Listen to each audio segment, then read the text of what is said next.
Welcome back. I tried to get this out yesterday, it just didn't happen. But here I am, gonna make it work today. Today I want to talk about the Sword of Shannara, and if you've watched some of my other videos on the channel, you'll know that I've reviewed the Elfstones of Shannara, and I've also reviewed Magic Kingdom for Sale Sold. I like Terry Brooks' work. I like the Shannara books. I enjoyed the Magic Kingdom of Landover novels. And if you know anything about the Sword of Shannara, you'll know that this is actually the first book in the series. This was the first book that was written in the series. It actually isn't the first book in the series chronologically, but it was the first written. This was written back in 1977. And I find it to be an excellent book. I really enjoyed it. However, my favorite book of all the Shannara series and all of the books that Terry Brooks has written so far, my favorite has been Elfstone. I was about to say Wish Song, but that's the next book after Elfstones. So Elfstones is my favorite. So that's why I reviewed it first. Anyway, Sword of Shannara introduces you to the Four Lands and the history behind the Four Lands and the races that exist there. There was a cataclysm called the Great Wars, and that happened 2,000 years before the start of this book. And because of that, the whole world was affected, and technology was lost. Because of this kind of restart in the history of the world, magic has been rediscovered in favor of technology. So that's there. Plus, all these fantasy races have emerged.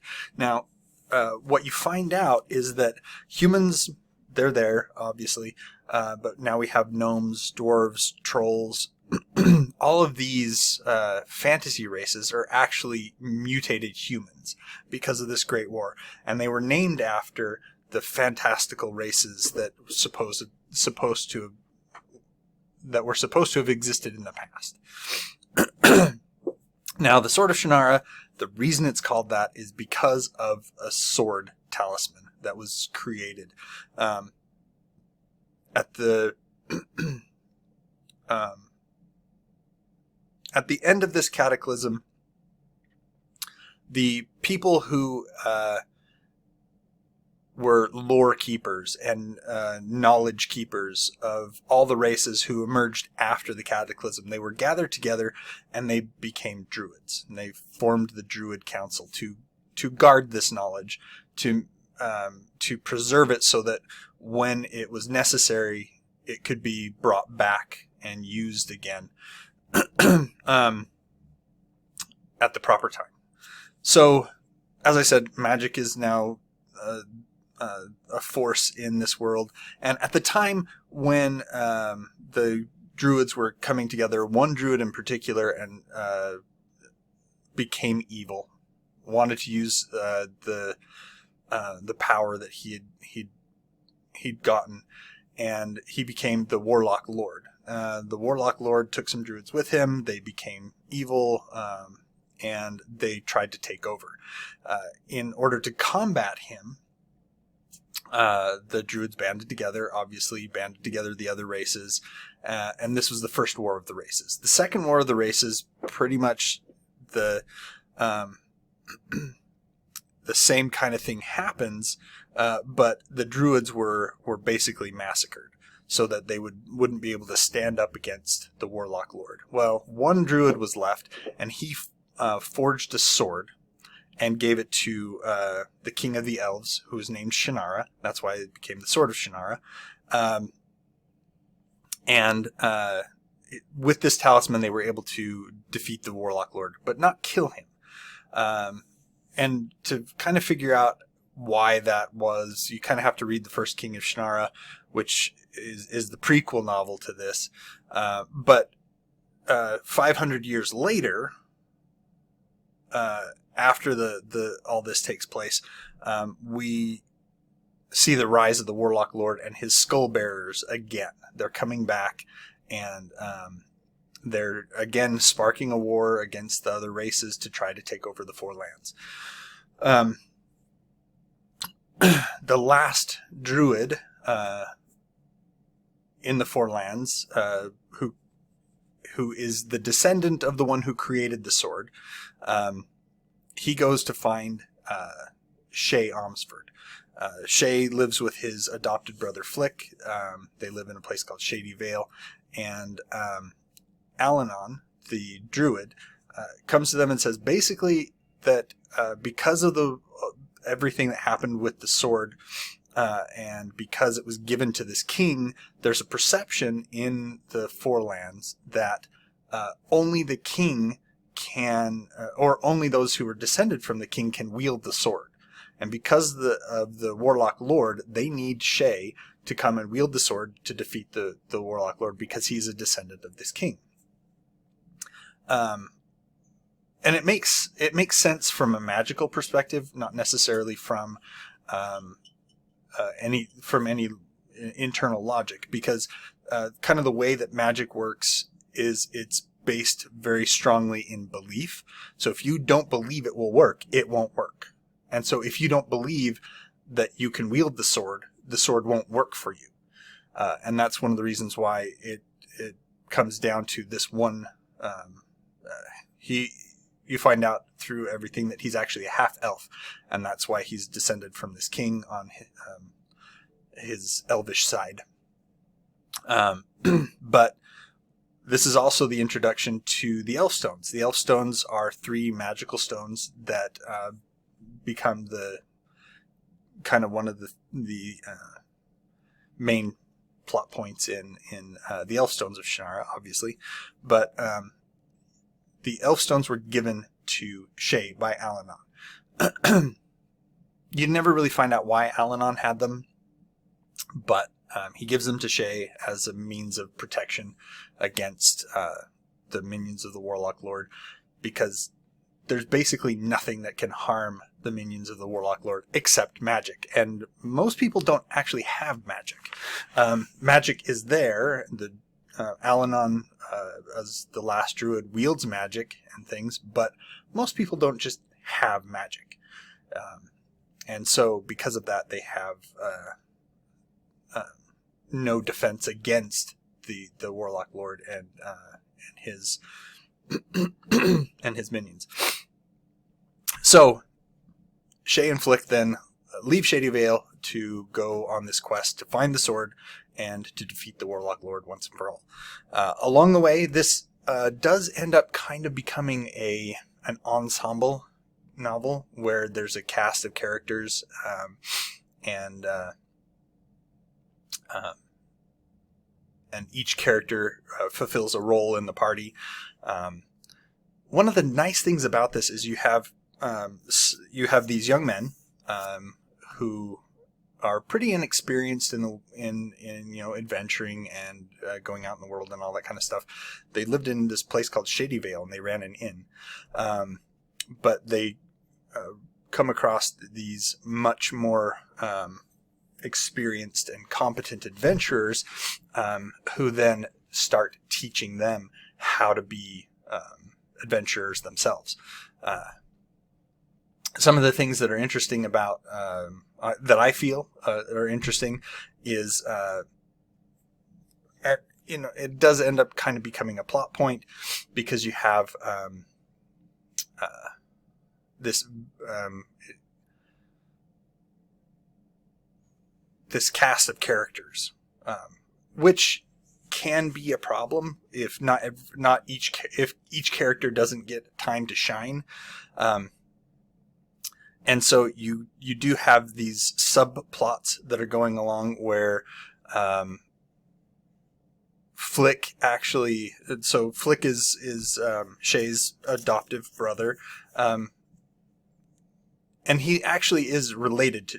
They're like cousins, but they basically call each other brother kind of thing, because they were raised together, and Flick's family adopted Shay when his parents died. Anyway. Flick actually gets the opportunity to infiltrate the camp of the Warlock Lord's army, and he has a very important role in being a spy for the forces of good. One of the members of the party is actually the king. I shouldn't say king. He's the prince of a kingdom in the Borderlands that has a very powerful city and army that, you know, basically maintains the lands of men. And he has his own time to shine, although for his part, it's very much tragic. Anyway, as I said, it's very well put together. Each character has their own role. They each get their time to shine. The dwarf Handel, he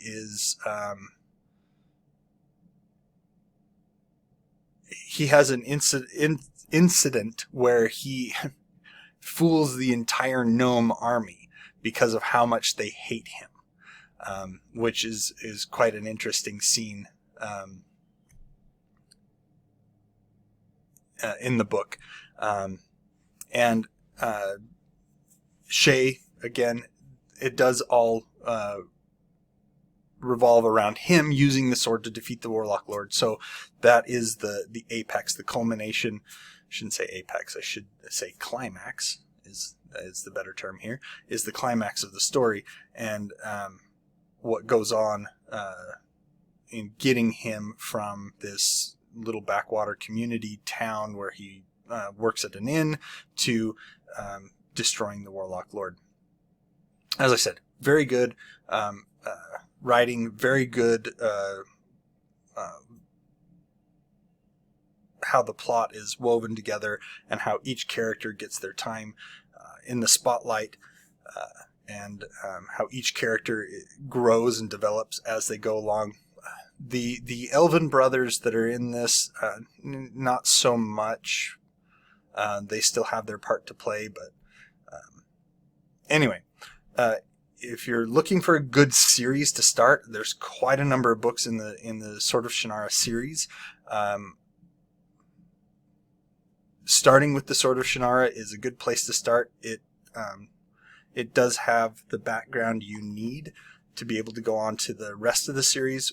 You could start with the first King of Shannara, but since that was actually written after this book, it doesn't have anything in it that you would definitely need to be able to understand what's going on in the Sword of Shannara. So I started out with reading the Elf Stones of Shannara, and there were a couple places that made reference to things that happened in the Sword of Shannara book,